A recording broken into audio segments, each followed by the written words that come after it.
PJ here with Mark.It graphics. Here we're going to show you these two SUVs that we designed the graphics and installed them. As you can see, the vehicles themselves look a little different. This one over here has a light bar and some other equipment already installed on it. This one is about finished and ready to soon be delivered to the customer. This one on this side have not been in our install shop yet, so we just did the graphics beforehand, and then they will be taking that and making it essentially look like this one with the lighting. On this package, we've been doing this for the Lebanon City Police for a couple years now, but we've always done it on a sedan vehicle, actually a Chevy sedan.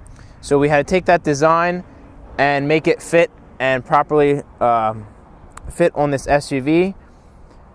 So no matter if you have an existing design or something new or on a totally different vehicle, we can make it and adapt it to the proper sizing for that vehicle that you're purchasing.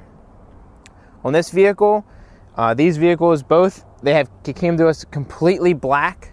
So this department chooses to get the doors wrapped white.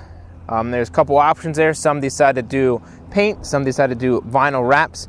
Here we did a vinyl wrap white first, and then we installed and laid over the printed graphics on top.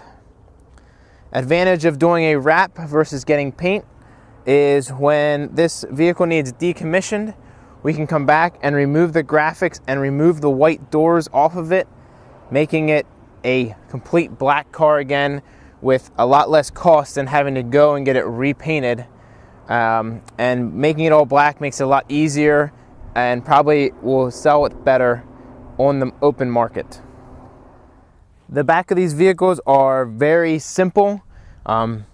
Just some wording that the company wants with their the Lebanon logo here. So this is a very simple package for the rear of a police vehicle for you, and as you can see, this one has the lights already installed on it. Thank you for watching this video. Continue to subscribe to our YouTube channel and like our Facebook page to keep up to date on new installs that we're doing.